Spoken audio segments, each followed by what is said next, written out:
die extra aus Australien angereist ist, allerdings schon vor ein paar Jahren, die alle Größen der wahren Geschichtsforschung kennt und sie mit ihrer Arbeit unterstützt und die jetzt zu euch sprechen möchte. Sie spricht Englisch und ich begrüße ganz herzlich Michele Renouf.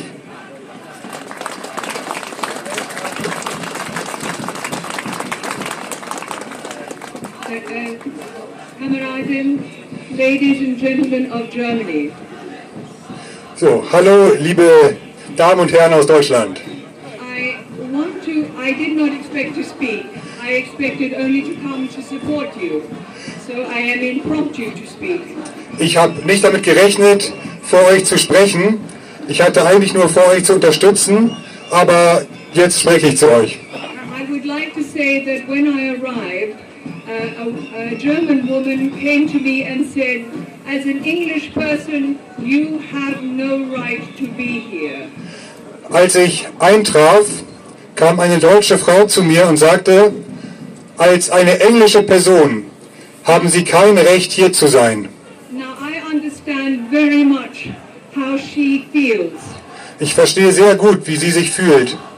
And I would respectfully say the reason why English people should be here. Und ich möchte jetzt mit dem allergrößten Respekt erklären, warum englische Menschen hier sein sollten. Because we can tell you what the British policy makers said and planned against the German civilians. Wir können euch erzählen, was die englischen Politikmacher geplant haben mit den Deutschen. I can quote to you from my film. I make documentary films. This one is about the Dresden Holocaust, and an apology to Germany is due. Ich kann zitieren aus den Filmen, die ich gemacht habe, und dieser Film handelt von dem Dresdner Holocaust. Okay. Yes, there was one Holocaust in 1940s, and it deserves to be called a Holocaust, and none other do, except for the Japanese. Es gab ein vollständiges Verbrennen 1940 und wie das was? Except for the Japanese, the Japanese had a Holocaust. Und es gab das komplette Verbrennen in Japan. And the one in this country and in Europe was the one on the German civilians. They were burnt alive. That is what a Holocaust is, a burning alive. And only the German civilians were burnt alive. Only the Germans may call it a Holocaust. Und das Wort Holocaust, komplettes Verbrennen, bedeutet bei lebendigem Leibe verbrannt zu werden. Und das ist das, was hier in Deutschland passiert ist. Now in this film, I quote from the British policymakers and also from the evil of Winston Churchill, who said we intend to baste the German civilians. Baste is when you cook a chicken, a roast chicken, and you pour boiling oil on it to cook it. Also, ich kann zitieren von dem, was englische Politiker gesagt haben, insbesondere der überaus freundliche Winston Churchill, der gesagt hat, wir werden die Deutschen frittieren wahrscheinlich, braten, wie man ein Hühnchen brät, indem wir Öl über sie gießen. We are told in the records, in the historical records, that the war ministry intended to goad Adolf Hitler to bomb Germany because Adolf Hitler did not want to bomb Germany. Wir wissen, dass die britische Militärführung Deutschland bombardieren sollte, denn Adolf Hitler wollte es nicht.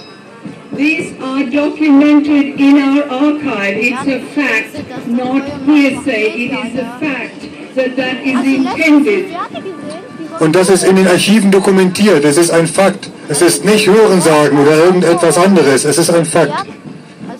Now, in June 2012, the the British Queen opened a monument on Hyde Park to the bombers, to the terror bombers. Im Juni 2012 hat die englische Königin ein Mahnmal im Hyde Park eröffnet, ein Mahnmal für die Terrorbomber. Now I want to say respectfully to the woman who said English people should not be here on this day. It is important because I can tell you what I wish to tell you and the German people that you don't know, that this was a wicked thing that our British policymakers did and did deliberately. Und mit allem Respekt möchte ich zu der deutschen Frau sagen, dass ich etwas sagen kann, was wir nicht sagen. Das, was passiert ist, ist vorsätzlich passiert. There were important people in England who opposed the terror bombing. There were British people who opposed it. We were not all evil. Es gab auch in England natürlich Menschen, die gegen diese Terrorbombardements waren. Nicht alle Engländer waren böse. I will name you 5 people. 5 werde ich jetzt vorlesen. George Bell, the Bishop of Chichester. Lord Hankey, the founder of the modern civil service. Sir Charles Snow, later Lord Snow, government scientist and author. The Right Honourable Richard Stokes, Labour MP and peace campaigner. These were some of the many who opposed. But also das waren jetzt nur einige von vielen, die sich dagegen ausgesprochen haben. But unfortunately, when your government declares a war on another government, it is not it's not Germany minus half a dozen people who don't want a war, or half a dozen people who don't want it in other countries. Aber wenn ein Land einem anderen Land den Krieg erklärt, dann ist es nicht zum Beispiel Deutschland minus ein paar Tausend, die das nicht möchten, oder England minus ein paar Tausend, die es nicht möchten, dann ist es eben Land gegen Land. And this goes for the World Jewish Federation also. When the leader of the Jewish Federation, Chaim Weizmann, said in the 1930s, und das gilt natürlich für das jüdische Volk genauso, als Chaim Weizmann in den 1940er Jahren, I'm quoting Chaim Weizmann, the head of the World Jewish Federation. He said that we Jews are the fifth columnists. We are the Trojan horses in the enemy's fortress. That is a quote from the Jewish Federation leader. Can you repeat it again, please? We are the Trojan horses in the enemy's fortress. Also wir sind die trojanischen Pferde die 5. Kolonie. Fifth column. We are a state acting within a state. We are an enemy. Wir sind ein Staat, der in einem Staat agiert. Wir sind ein Feind. Now that's not my opinion. That is the statement of the world Zionist, the world Jewish, not Zionist, world Jewish. There was no, the state had not been made that. Und das ist nicht meine Meinung. Das war ein Statement des Führers des jüdischen Weltkongresses. So as I say, when your government or your federation, which is the world government, declares a war on another country, you personally may not want to be part of the war, but unfortunately that's how it is in wartime. So that every Jew therefore was made by the Jewish Federation a fifth columnist. Also das ist so, wie ich vorhin schon gesagt habe, wenn ein Land einen Krieg erklärt, dann ist eben jeder Teil dieses Landes. Und das gilt eben auch für die Juden, die sich als fünfte Kolonne begriffen haben. Therefore, it is normal practice in wartime to put your fifth columnists into concentration camps. That is normal. That is not exceptional cruelty by the Germans.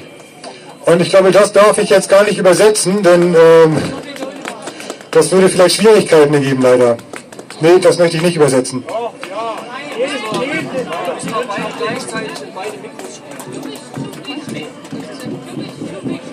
I wouldn't translate that because they could touch the 130. All right.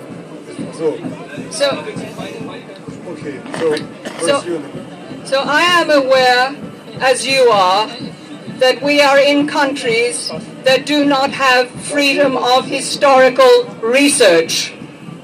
So we are in countries, including mine, where there is no freedom on a particular period of history for normal historical research without exception.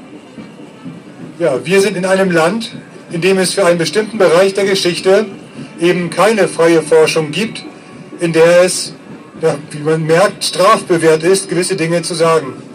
So I am proud to be your comrade. I am proud to be coming from England to be and stand with you today, contrary to what the German woman felt. I am proud to be here and should be here because we are comrades in a common cause.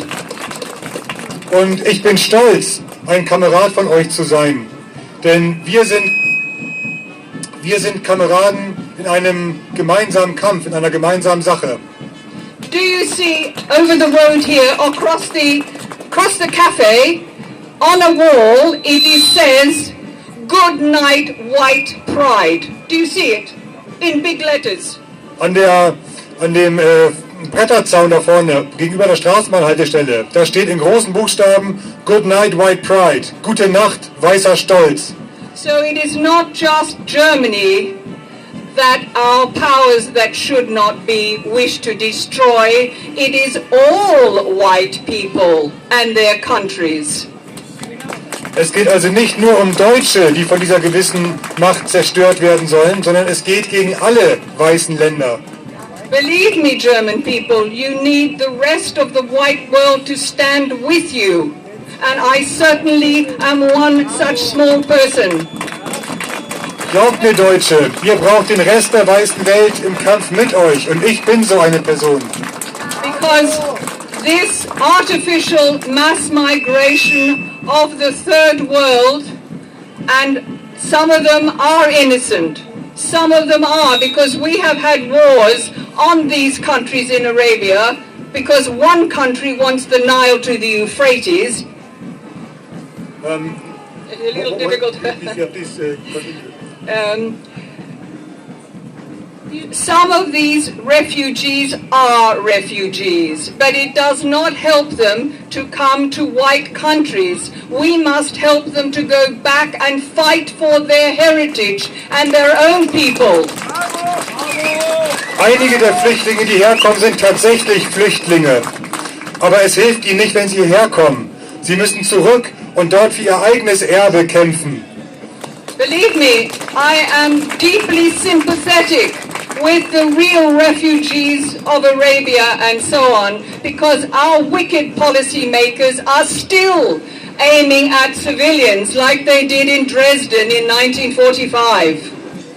Und ich habe tiefstes Mitgefühl für alle wirklichen Flüchtlinge, denn unsere Politikmacher, die verhexten Politikmacher, die haben es immer noch auf Zivilisten abgesehen, so wie damals 1945. It is because they got away with this Dresden Holocaust and 60 German civilians, 60 German cities and villages were attacked deliberately. We know this from the records in Britain. This was deliberate. And since they got away with it in the Nuremberg phony trials, now all of these war crimes are attacking and targeting civilians. It all started here.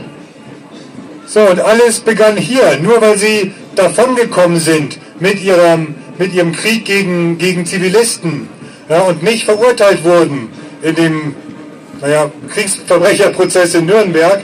Deswegen können sie weitermachen damit.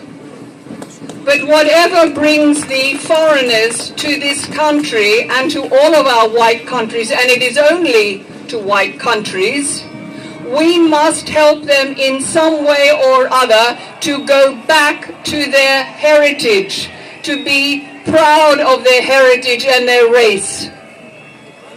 Und deswegen müssen wir allen helfen, allen armen Seelen, die aus anderen Ländern hierher kommen, dass sie zurückgehen können und dort eben in ihrer Umgebung und ihr Erbe pflegen können, ihre Herkunft pflegen können. We can be proud of our white race because these refugees and these economic migrants want to come to our countries. So clearly, white people must be able to do something valuable. Otherwise, why are we not emigrating to their countries? Und wir weißen Menschen können stolz auf uns sein, denn die Armen kommen ja alle zu uns. Aber kaum einer aus den weißen Gesellschaften macht sich auf den Weg zu ihnen. Also irgendwas muss ja an uns weißen Gesellschaften dran sein. Ne? So, in answer to whoever wrote in English on the wall there, "Good night, white pride," I say hello again, white pride, and hello again to all the races. Let us all be proud. Let us be anti-global, and let us have our world as we have been told that the races are thoughts of God. Und zu denjenigen, die das an den Bretterzaun geschrieben haben, gute Nacht, weißer Stolz, denen möchte ich sagen, hallo, weißer Stolz. Denn wir haben jeden Grund, stolz zu sein und auch müssen darauf achten, dass es Rassen gibt. Es gibt Verschiedenheit, von Gott gegeben, und das sollen wir auch achten. Now I wouldn't like to quote who said that first, but you all know who I'm quoting, I think. This, in finally, because I don't want to take up time, it's supposed to be an impromptu speech, but this is an insult to Germany and an insult to all the white race. Because this shaft that is built by Libeskind is an Israeli architect who has no right whatever to put a shaft into Germany's military history museum. This should be opposed, deeply opposed. Und das hier ist eine Beleidigung an alle weißen Menschen, und insbesondere natürlich an uns Deutsche. Das ist das Militärhistorische Museum in Dresden, und da hat der israelische Architekt Daniel Libeskind, diese Scherbe oder diese Axtklinge reingebaut als Erweiterungsbau. Und dagegen sollte man sich wehren, denn das ist eine Beleidigung, nichts weiter.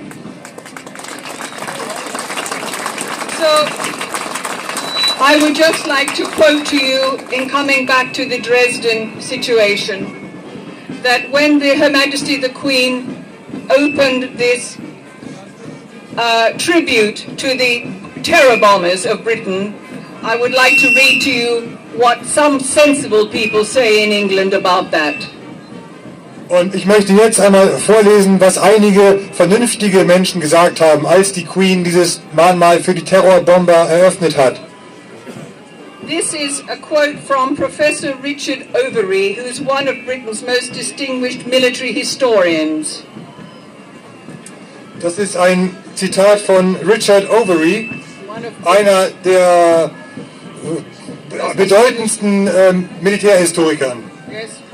And he wrote in The Guardian, it's a left-wing newspaper, but sometimes people start, as I hear, in the left because they think that the left is helpful to all people, but when they realize what the left really means, then they come to us, nationalists. Und das Zitat, das stand im Guardian, das ist eine linke Tageszeitung, aber wie ich ja gehört habe, gibt es das öfter, dass man von der linken Seite auf die rechte Seite überwechselt. So, I quote him, "The RAF, that's the Royal Air Force, Bomber Command deserves to be remembered with honesty." Und die britische Luftwaffe, the British Bomber Command deserves to be remembered with honesty. Oh, das Honesty ist ernst, ne? With honesty. Also der Bomber soll ehrenvoll gedacht werden. Mit Ehrlichkeit. Mit Ehrlichkeit. Ja, klar. Ja, ehrlich. Professor Overy maintains, quote, "It is surely time that the ethical subterfuge performed all through the war in pretending that city areas were military targets, justified targets, needs to be confronted honestly. Yet it was possible for the RAF Chief of Staff Charles Portal to suggest that the RAF hoped to kill 900,000 German civilians without raising any demur among wartime leaders except over its feasibility, its possibility. Somehow bombing created a moral blind spot that allowed airmen to do to the enemy population what soldiers could not. End quote. Now that's, can you quote that? Okay, ich tue mein Bestes, aber einige Wörter habe ich noch nie gehört. Ihr helft mir bestimmt. But it's important because it's 900,000. They say 25,000 people died in Dresden. Here it says they intended 900, that's nearly a million. They wanted 1 million German civilians murdered. Also sie wollten hier 1 Million deutsche Zivilisten töten in Dresden. Und das sagt dieser Royal Air Force Chief of Staff. Ja? Das heißt Chief of Staff? Der Oberkommandant der Royal Air Force. Der hat das gesagt, zu Papier gegeben, und er sagt am Schluss auch, irgendwie hat diese Bombardierung einen moralischen blinden Fleck ausgelöst, der den Kampffliegern erlaubt hat, Dinge zu tun, der gegnerischen Bevölkerung anzutun, die Kämpfern eigentlich verboten ist. Also offenbar konnte es auch gar nicht erklären, wie das möglich war. So I just say to you, when